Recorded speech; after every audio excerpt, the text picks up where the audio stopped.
G. Juarez has faced the minimum through 5 innings. 15 up, 15 down, a hit in between. We head to the top of the 6th inning. Nick Batters with you alongside Andrew Bill. Happy to have you with us here on Pac-12 Plus.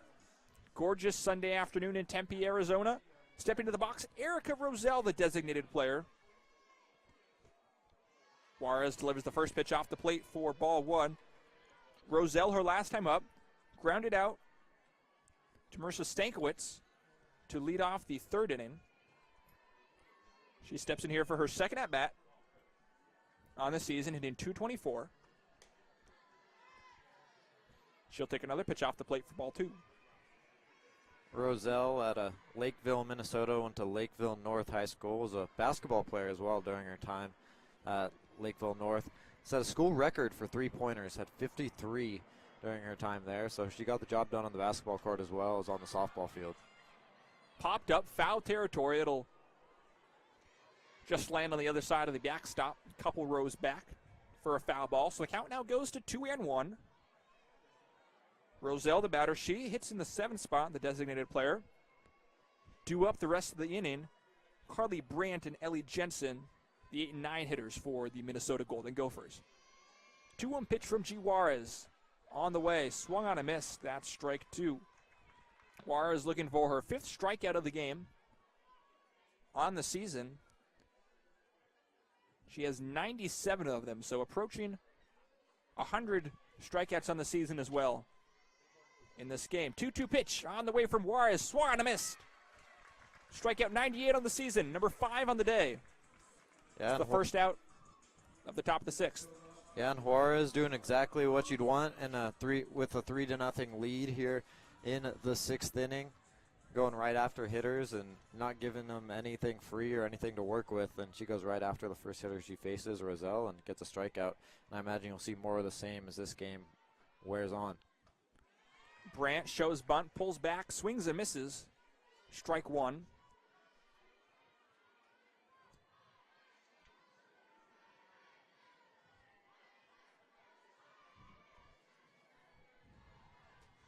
She'll show bunt again, pull back, fly it right field, chasing it. Kendra Hackbart, she tracks it down on the warning track, out number 2.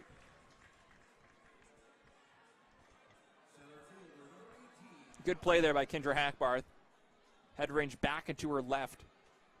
Looking over her shoulder as she tracked it down a couple feet in front of the wall. Shades on as well, making the catch out in the sun there in right field. The batter now, Ellie Jensen, the center fielder. First pitch is a strike. Corners playing her in. 3 or 4 steps. Gibson and Loomis. Left fielder Chilson playing her shallow. Howe shifted a ways to her right. In center, second pitch is taken for a ball.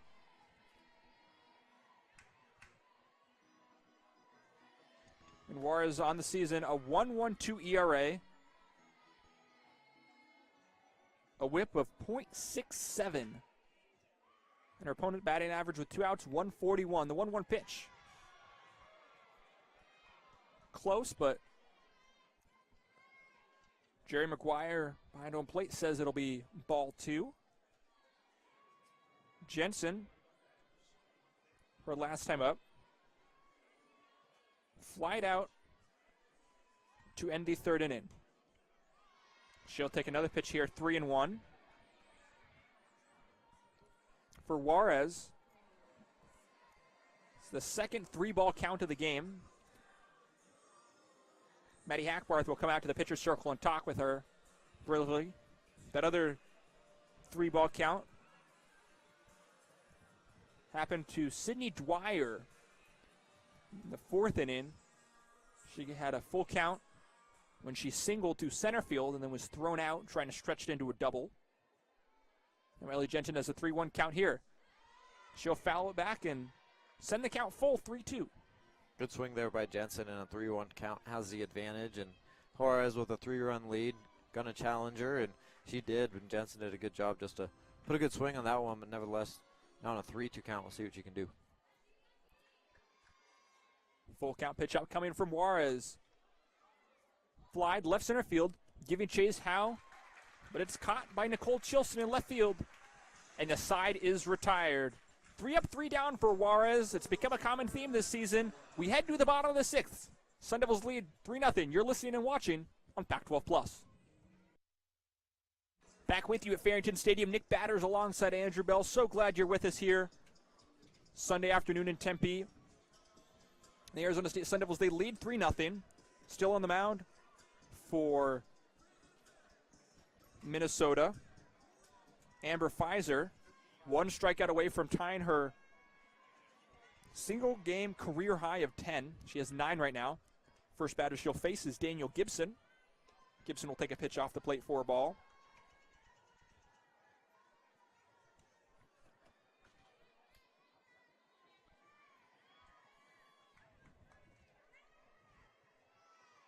Pfizer came into the game with a 2.39 ERA. Even though she's allowed 3 runs, she's lowered it to 2.26.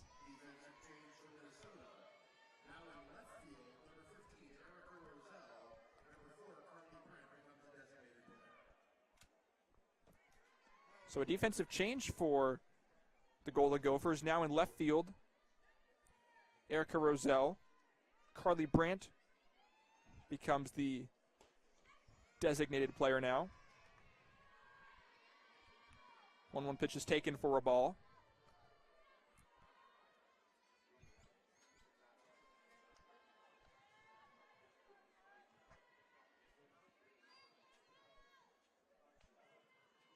So 2 on the count. Gibson the batter.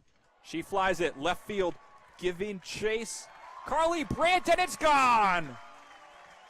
Have yourself a weekend. Danielle Gibson. Flash that fork as you round third base. You just extended the lead 4-0. ASU leads the Golden Gophers.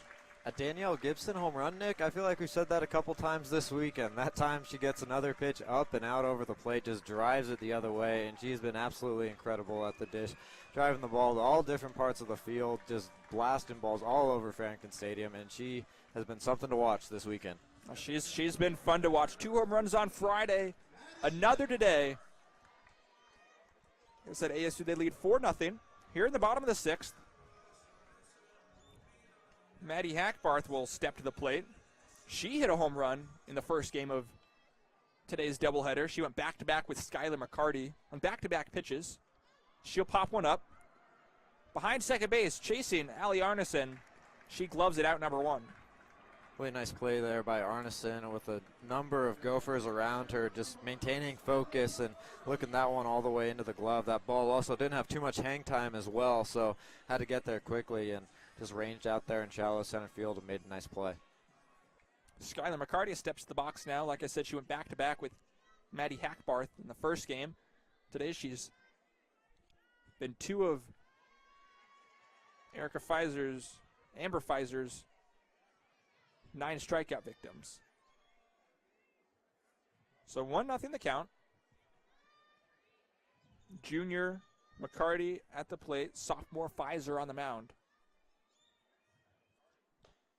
McCarty will swing behind that one. Count evened up at 1-1. Corner's playing her a couple of steps in. Middle infield playing regular depth. Outfield is straight up. 1-1 pitch to her. She'll push it foul. Count now goes to 1-2. On deck for Arizona State, Marissa Stankiewicz. And right as I say that, Breezy Wise steps into the on-deck circle. So Wise will get to bat this inning. The 1-2 pitch to McCarty is fouled back to the screen. Count will hold at 1-2.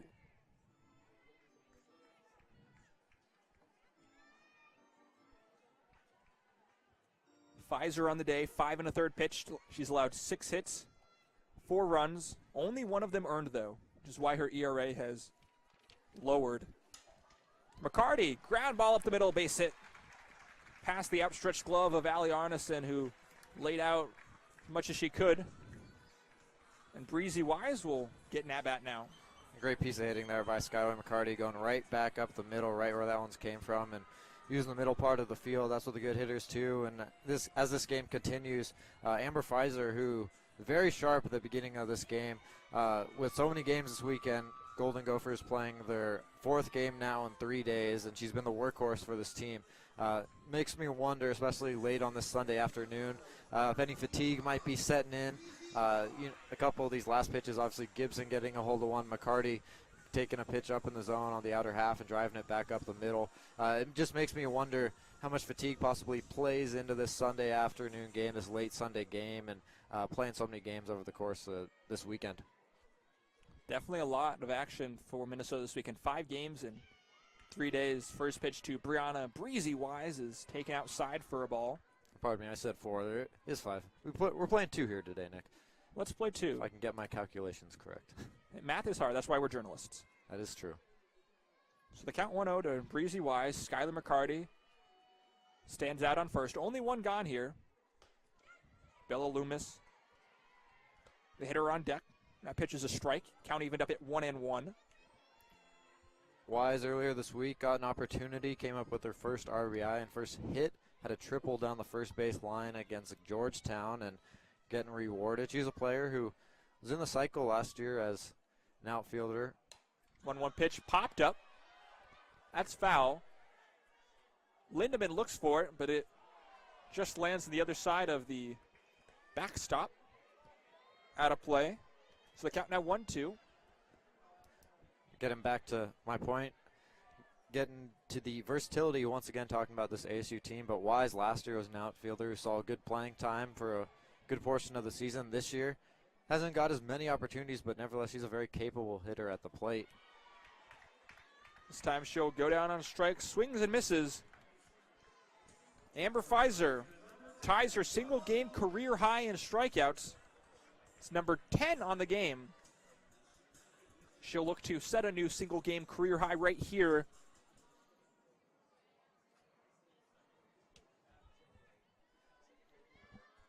With Bella Loomis.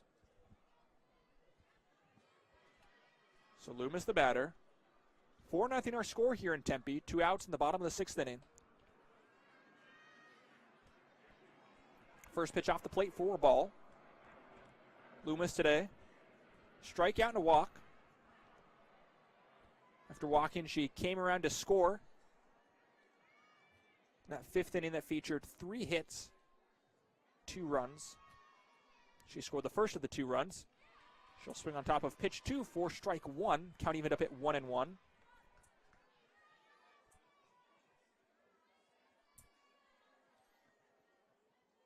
1-1 the count, 2 outs.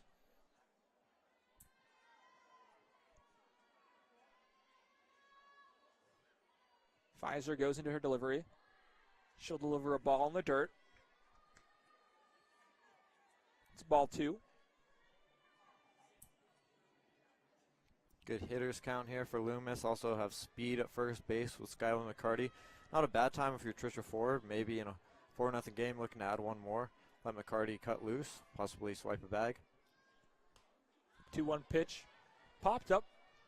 Out of territory. Oh my goodness. And into the hands of an older gentleman who makes the barehanded play.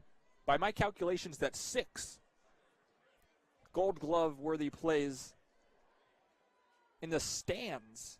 Tell you what, ASU's played stellar defense all weekend, both in the circle, on the field, and the fans have continued that trend themselves. They've made a ton of great plays. 2-2 pitch to Loomis. Swing and a miss. Strike 3. Amber Pfizer, a new single game career high for strikeouts. But the Devils add 1.